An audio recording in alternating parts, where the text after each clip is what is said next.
Hello everyone and welcome to my channel. Good morning everybody, and here on a bright sunny morning here on Sunday. This is February 19th and I'm here in a different area of my room here that I use to film. I'm set up here next to a window. I have to pull the blinds because it's just too sunny. It's shining too much on my face, so I need to cut the light a little bit, but I'm here by a sliding door, so there's a lot of natural light. Trying to do a bunch of different things, or trying to figure out how I'm going to film my vlogs and my videos. I'm not sure. I was trying the selfie style where I'm holding my phone while I'm filming, and I'm not sure what the angle, how it looks. I want to be able to have my hands free, so that's why I'm moving over here back to my original setup in front of my tripod here. So I don't know if I need to have a selfie stick or something like that so that I can control my phone a bit better. If any of you that are watching has any suggestions for me, if maybe, I think maybe this way of having my phone set up here on my tripod might be the best way. But that's just, and I'm also thinking about a bunch of different things, different types of videos that I can shoot. Try to find something that's easy to make and that doesn't take a whole lot of time. I know that the TBRs and things like that are not too, they're not too hard to make, but I'm just trying a bunch of different things to see how I can make my videos. But back over to the books and the reading. This is the reason for this vlog. So I finished 2 books over the weekend, and the first one was Secret at Skull House by Josh Lanyon, and the other one was The Family Across the Street by Nicole Trope. That was from Kindle Unlimited. And so with the first book, Secret at Skull House, this is book 2 of the Secrets and Scrabble mystery series, and it revolves around Ellery Page. He's runs a bookstore that he inherited from a deceased relative. So he's running this store, and this is a little bit different with this particular series because he's you don't find he's usually cozy mystery is usually a female protagonist, and this series it's a male protagonist, and he's also gay. So this is like an LGBTQ representation in a book, which is really different, and it's nice to see because you don't see it very often. But so he's running this store in Pirate Bay, I believe is the name of the town that he's living, and it's doing the store is doing okay-ish, but it's not where he wants it to be, and he's a little bit worried about finances because there is business, but it's not enough. It's not enough for him to be able to be comfortable in his thinking, whereas he feels like, okay, my business is doing well, I'm in the green or in the black, so everything's okay. So one day a horror writer comes into town. His name is Brandon Abbott, and he decides he wants to buy this property called Skull House, and he also wants to write a book on the history of this house. And he also happens to be Ellery's ex-boyfriend. And Ellery is, understandably, he's not happy about Brandon being in town. So his memories, I guess they didn't have, I guess it's just like when you have an ex that you had some issues with, you don't want them to coming back into where you live and having to see them all the time. But I mean, Brandon, he's going to come and stay whether Ellery wants it or not. And so we also meet up with other characters like Nora, who works in the store with Ellery, and Ellery has a little puppy named Watson, who's very, very cute. And we also meet up with Jack Carson. He's the chief of police in the town. And so one day, Brandon is found dead. And so Ellery is wondering what happened. He was just here to research, or he was here wanting to live in this place, in this town, and to research this new property that he bought, and all of a sudden he's dead. So he's wondering what is happening. And so, and then as the story goes on, we find out that Ellery is now he's the number one suspect. I guess because he knew he had a relationship before with Brandon, and it's known to everybody that he doesn't want Brandon to be there. He's just not comfortable with Brandon being there. So it seems like that's what, I guess, that's maybe one of the reasons why the police are suspecting him. And so Ellery wants to investigate, and Jack doesn't want him to, and he's telling him, don't investigate don't investigate the case. I'm telling you, don't do it. Ellery is asking him, well, why not? I'm the main suspect. Why can't I investigate? And Jack's telling him, no, don't do it. Leave it to us. Leave it to the police to handle this. Ellery, he can't leave it alone.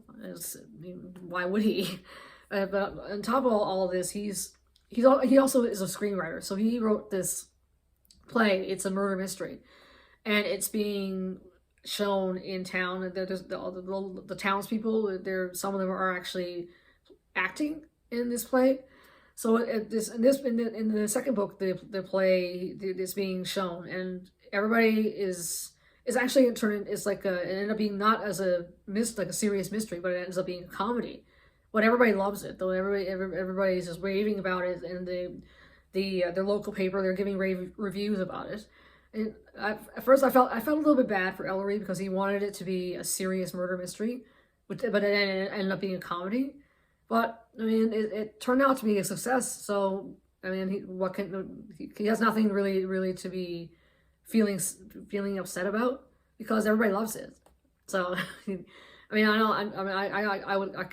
would guess I could understand, like, if you wrote something or you created something that was meant to be one way, but it ended up being interpreted in a different way, you might feel a little bit upset about it. But if the other interpretation actually turned out to be a success, then why not take it, right?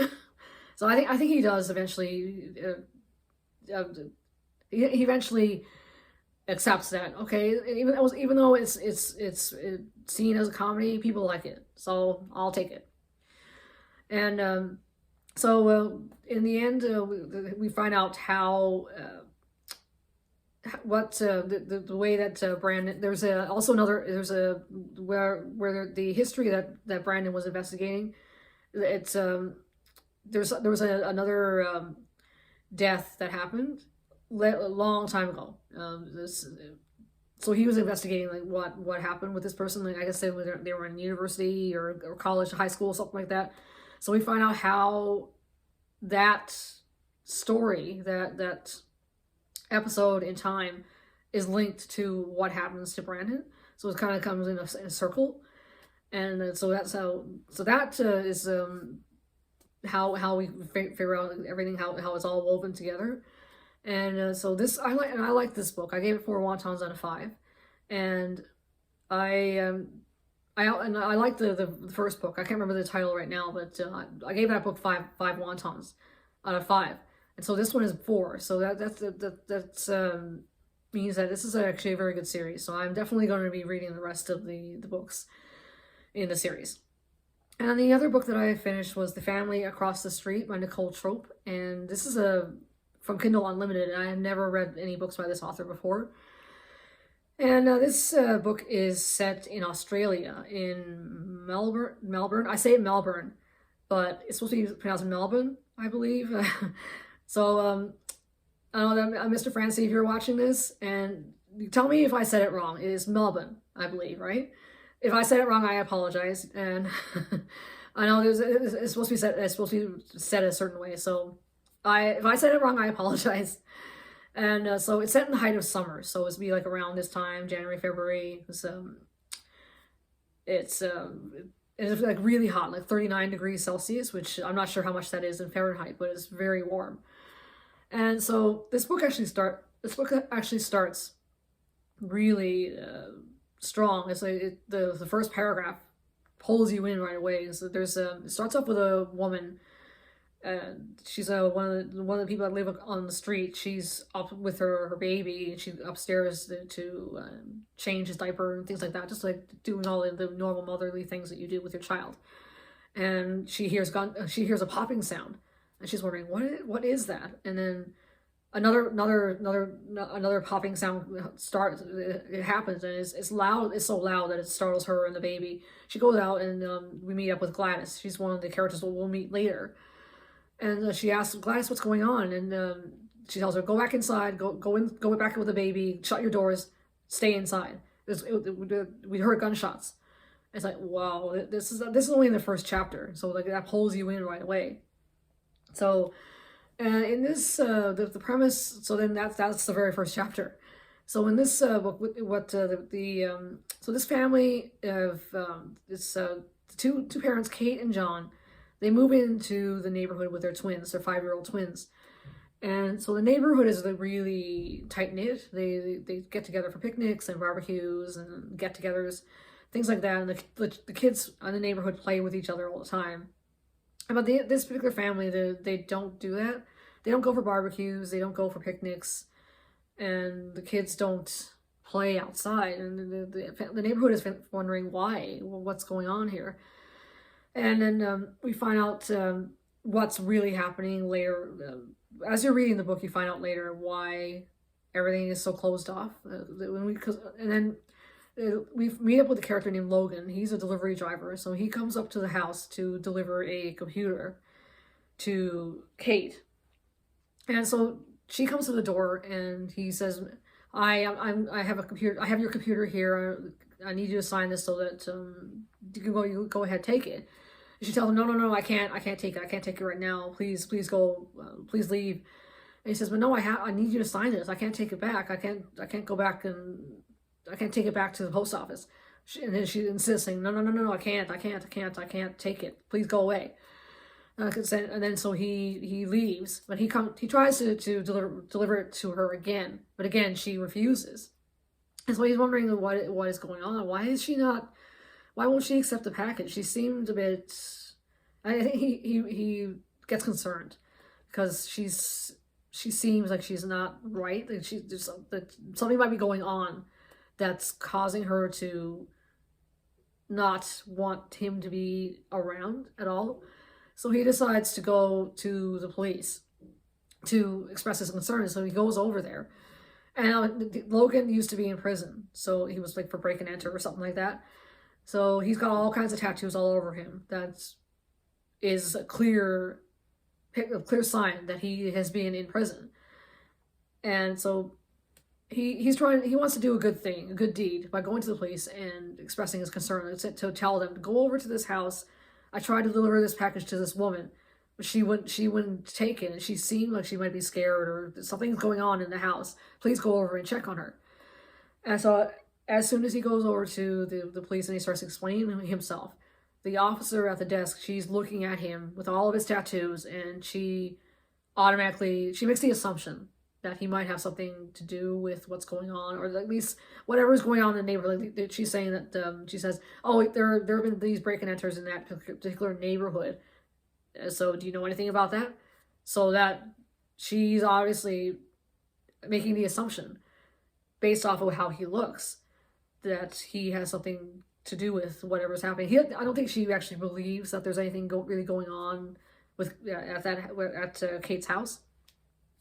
So he freaks out and he leaves, but he can't put it aside because he's concerned. He's wondering, is there something bad is going on in that house, and he wants to at least try to help this woman and her kids, because he can't just turn it off. He can't just say, oh, I'm just going to wash my hands of it and it'll be fine. He can't bring himself to do that. And we also have a side story of what's going on with him, like with his family. His sister's in the hospital because she was beaten up really badly. And back over to the story, what's going on with Kate and the children, the twins. We find out that somebody, it's like what's the word I'm looking for? Home invasion type of situation.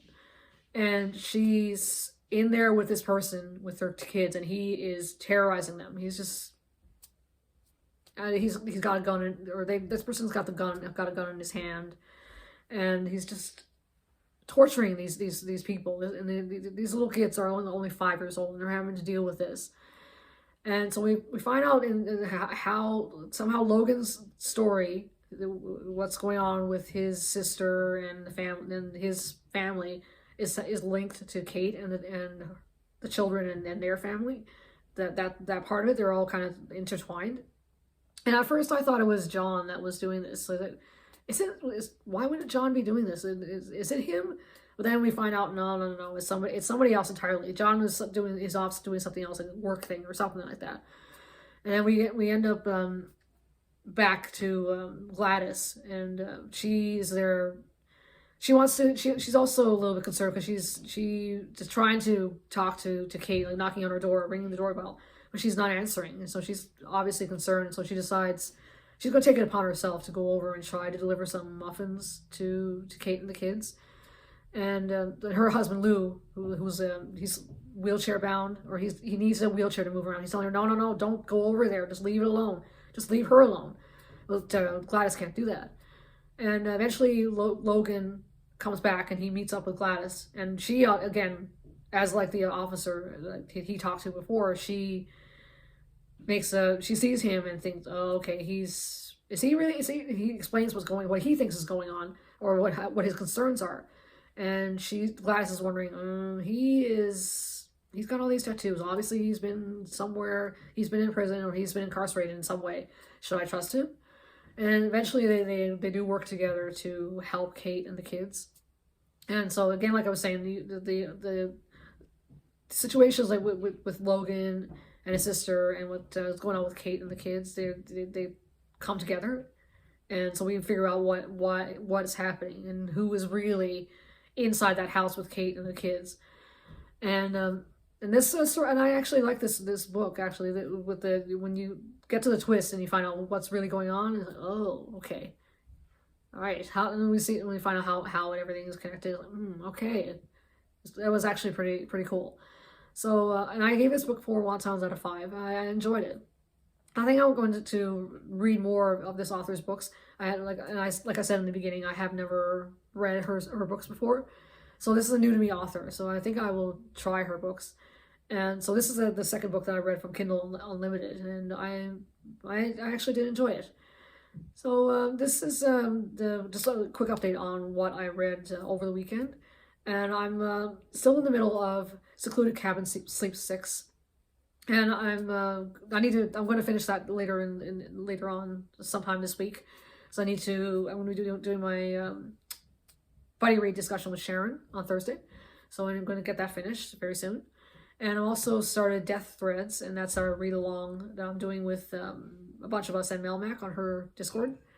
And I'm also reading Pleading for Mercy, and that is, I don't think I mentioned Death Threads is by Elizabeth Lynn Casey, and that's book 2 in the Southern Sewing Circle series, mystery series. And I'm also reading Pleading for Mercy, and that is book 1 in the Magical Dressmaking series. And this is part of I'm reading this for the Cozy Escape Book Club. That's on Courtney from Cortagnus channel, and I believe the live discussion is on the 22nd, on Wednesday night, I believe. So I am about almost halfway through that book. I'm reading it. I've got it on Kindle Unlimited, so I can use the Alexa app to read it to me. So I'm flying through it. So I'm just a quick update on what I've got going on for this week. So I will update you a little bit later in the next day or two on my progress in these 3 books. So I will see you in my next update. Good afternoon, everyone. This is Wednesday, February 22nd, and I finished Secluded Cabin Sleep 6, and I was in the middle of Pleading for Mercy, and that is the first book in the Magical Dressmaking series by Melissa Bourbon. And that one I was like 60%, a little bit over 60%, and I decided to DNF it. For those of you that are watching that don't know, DNF means did not finish. And the reason why I didn't finish it is because it's a paranormal cozy, and that's something that I'm not really into. And also the main character, Harlow Cassidy, her family, at least the women in the family, they have a magical special gift. And there's also a ghost that haunts the shop and store that Harlow runs, and it's her business. So that is not my thing. But if anybody that's watching that likes paranormal cozies, feel free to read it. I'm sure you'll like it. But like I said earlier, the book I did finish was Secluded Cabin Sleep 6, and that was a thriller by Lisa Unger that I am reading with Sharon on our buddy read. And the premise of this book, it's 3 couples that are going to this cabin just for a little vacation or getaway, just to hang out, eat good food, drink, and just have fun. So it's 2 married couples, and then there's a 3rd couple. So the first couple is Hannah and Bruce, and they are married.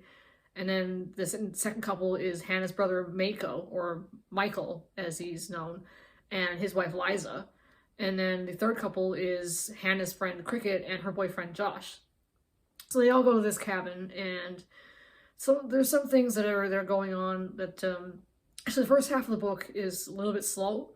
Nothing, it mostly is just like about goes into the not exactly backstory, but kind of sets up the stories of these 6 people, these 6 characters.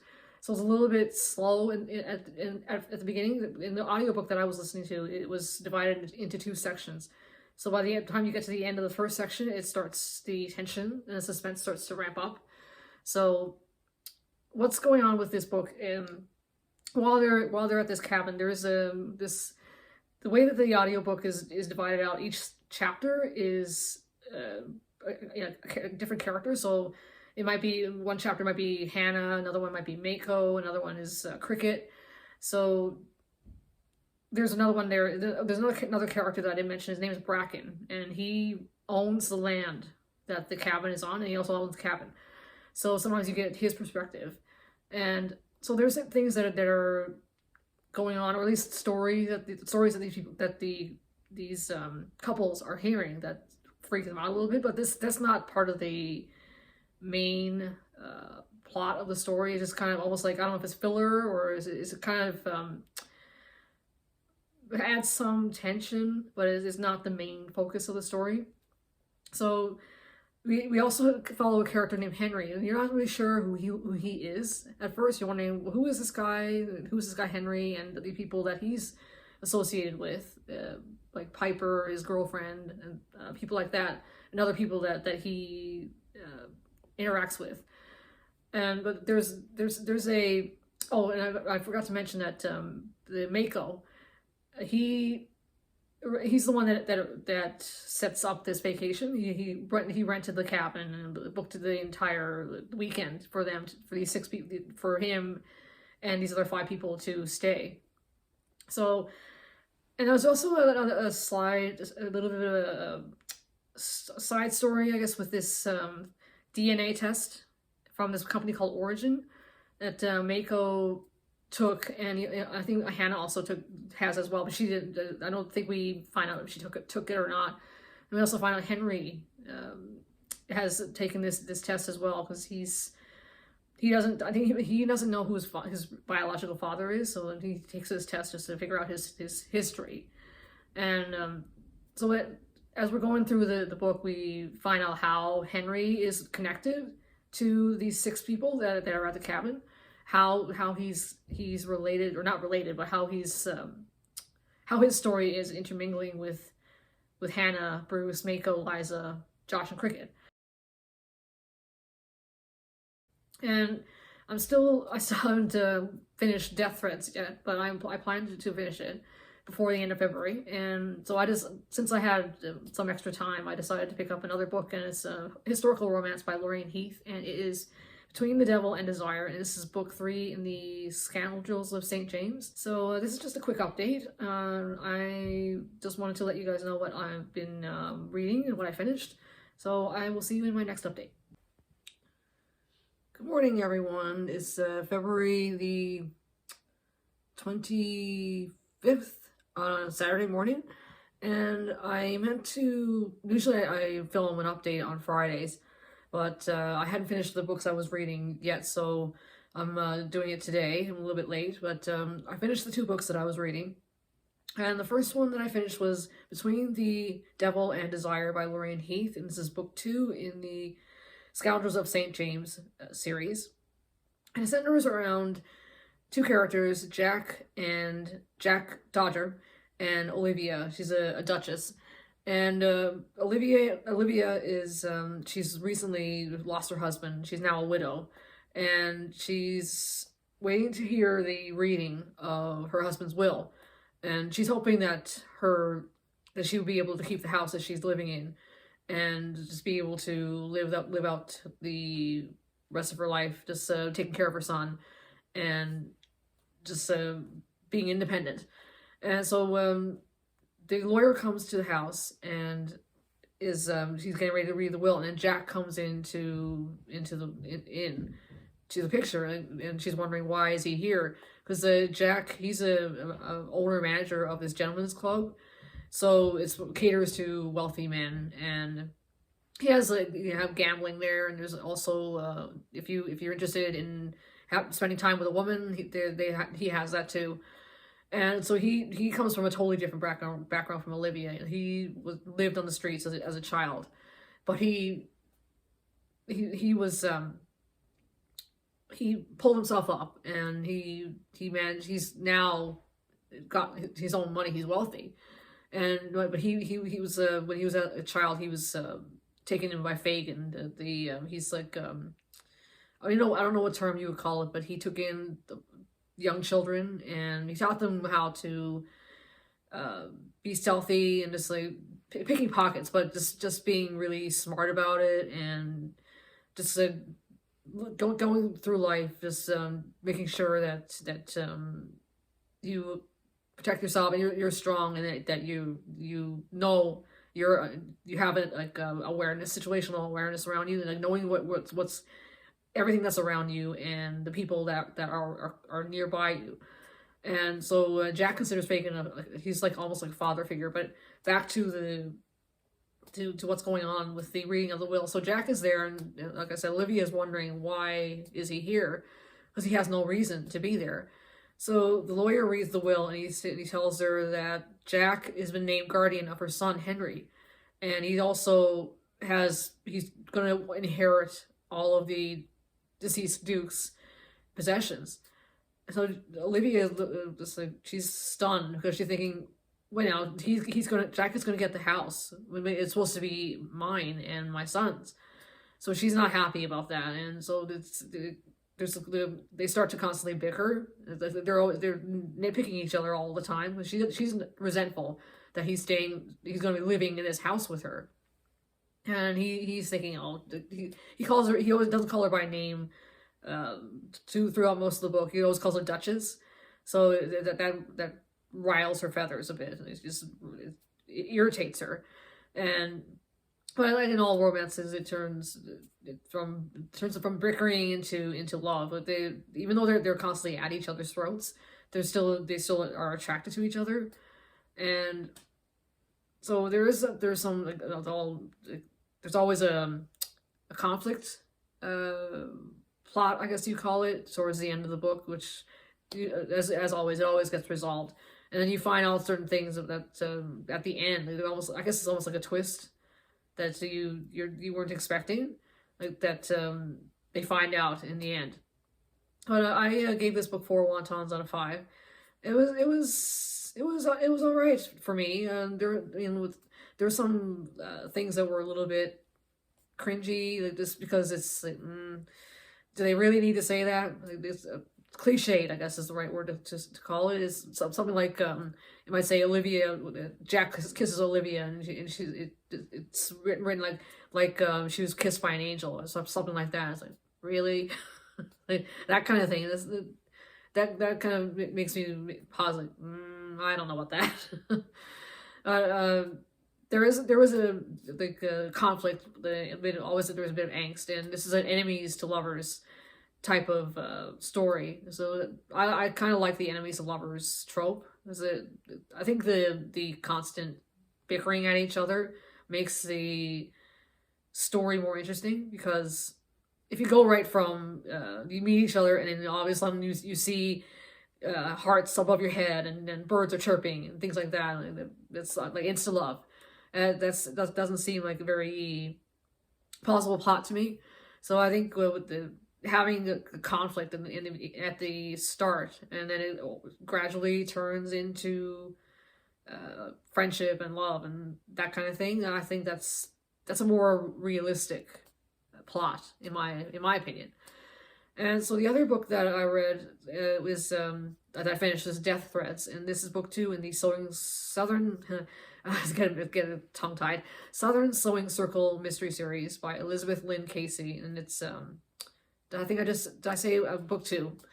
And so it involves Tori. She works at the library, and she's part of this sewing circle with a bunch of Southern ladies in South Carolina. And this book, we have a character named Colby Calhoun. He is an author, and he writes a story about an event in the town's past that he reveals that is not actually true. So that really pisses people off in the town, because for years, and I guess for centuries, they've always believed this particular piece of history. So he disappears one day, and so everybody, well, I mean, Tori is wondering what's going on, and she wants to know why. So the event that he's so when he was writing about this event, it's sort of like if you're living in a town and you believe that you're a particular person in your town's history, he or she was in a I don't know, maybe like they were responsible for founding the town in 1734. And this author comes in and says, well, that can't have happened because they were in this other place at that time. That sort of thing. So the long held belief in this particular story in your history turns out to be false. So it's be understandable that people would be really upset about it.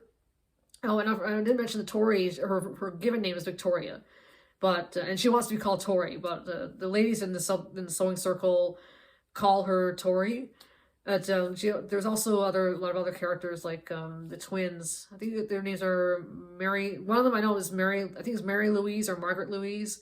I'm not exactly sure. I can't remember the name right now, but she always calls her twin, never by her actual name. And we also have Milo. He's the elementary school teacher, and he's the potential love interest. And I find it refreshing. Usually when you read a cozy mystery, the love interest is always somebody in law enforcement, but in this series, it's a teacher. So that's a nice change. And we also have Lulu. She's she's like 7, 8 years old, I think, something like that. And she's the granddaughter of one of the ladies in the sewing circle. And so this one, it was okay. I didn't enjoy it as much as book 4, and I gave this one 3 wontons out of 5. And the mystery it didn't grab my attention as much, but I mean, it was still an okay read. I'm reading this as a read along for the on Melmax Discord server. So we're gonna be reading book 3 next in March. So this is my quick update for today, and this is the end of this reading vlog. Thank you so much for watching, and I hope you enjoy the rest of your weekend, and I will see you in my next video. Bye!